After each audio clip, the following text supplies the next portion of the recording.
Hi, welcome back to my channel. Tu ni hi pakai jisu tho do ni kho gel do na iman naw ni kho ahi to kilon na hin pathen ho khom na virtual la hi han lang physical la hi ole ke khom ho zo siang chu hung ke chai ta in hi to kilon na hin tu za na hin ke ma in jang pathen ba chai la ka hin sa do no min til kho na ahi lo la lam chum cho ma chan holim na ho aban banin kana bol si in hi to kil hana hin tu ni la azhin la ka hin sa do no min ka hin sa do ding la hi a hi le hi chila hi ken na sa ta ka ngai no me in ta sa again the na han lang chule thaga hin khu azong mem hi na lhap na ja chum chum ki tu na han lang e ma ta sa again the na hi zong le hi chila hin na sa ta ai til kho la hi ji chun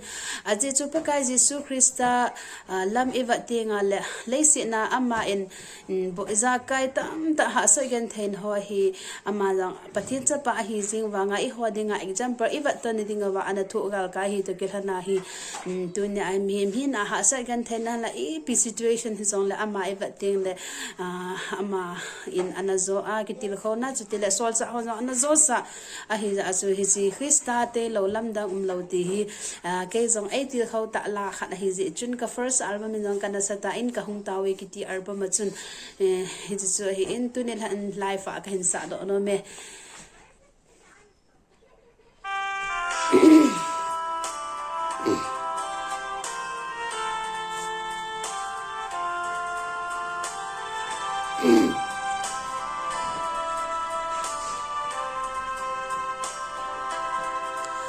Krista te lâu lam dang lâu pakai bo chu ai ngai lu pe na hi ama dai lâu pa thiên dang ke ma nei lo thil dang zo se kine na bay và nói lắm bi có số lại him cây màn ghen thấy cả thô đình ba cái chỉ là làm bi ở chân cây giống dễ đình cái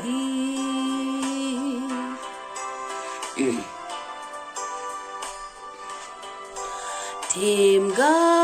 hole sol za te hon azot gal kai sao lam pi chu ai kui hile ton sot gam chang dinga ki gel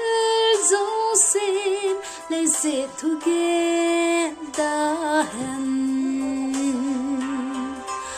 và nói lắm bi có số lại him kê mà ghen thấy cả thô đình ba cái chỉ là làm bi ở chân kê giống dễ đình cái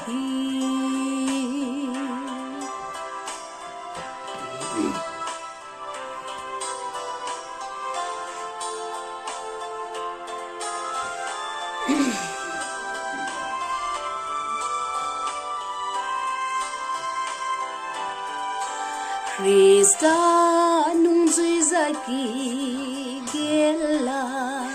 ghen thấy thô đình kỳ pha lâu côi hin tem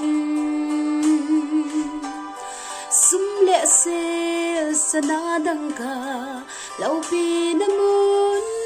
hôn hôn thổ dầu lâu đinh khép na và nói lắm bi có suốt lại hình kê mà ghen thấy cả thô đình ba cái chỉ là làm bi ở chân kê dung dễ đình cái và nói lắm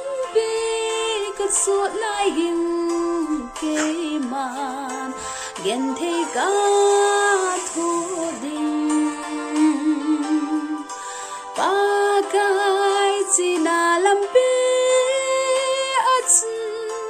ke zong che ding ka hi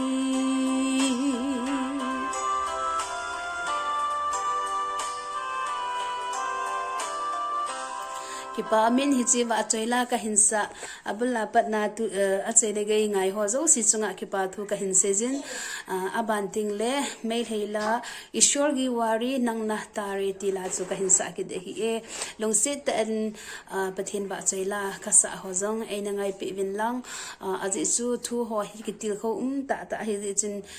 hin ngai pi wa thagau hin khwai ho noi phat chom pi ni ding win still le tu hin manipuri la ishwar gi wari nang na tare ti chin sangate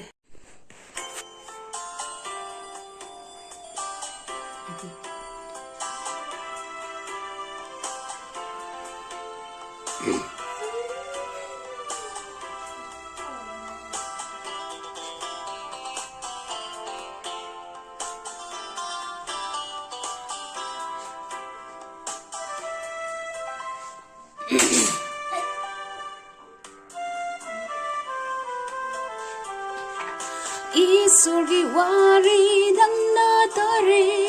taraga nangna kare khali nangi thawai gi awaba nangi thawai gi awaba kau halaba magi wa pau taraga ha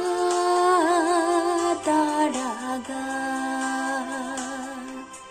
Yengu kayada papchilaba Calvary gi cross mathak tuda Yengu kayada papchilaba Calvary gi cross mathak tuda Thawai thare egi ipa gopinaba Thawai thare egi ipa gopinaba Isurgi wari nangna tare taraga nangna kare khali nangi thawai gi awaba nangi thawai gi awaba kau halaba magi wa pau taraga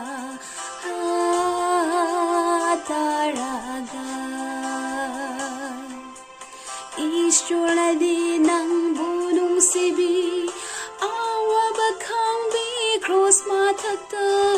Ishwara di nang bunung sibi awa bakang bi cross matata nangi damak egi damak sibi ramle nangi damak egi damak sibi ramle Isurgi wari nangna tare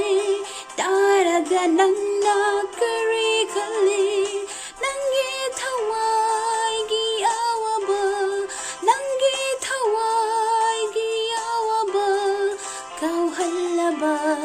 magi wa pau taraga ha taraga Sulthayaba mikhudina hinna bapangal phangyagani Prabhu thajaba mikhudina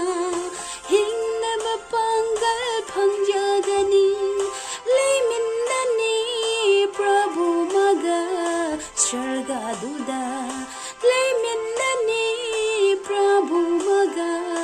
sharga duda Ishwar wari nangna tare taraga nangna kare khali nangi thawai gi awaba nangi thawai gi awaba kau halaba magi wa pau taraga ha taraga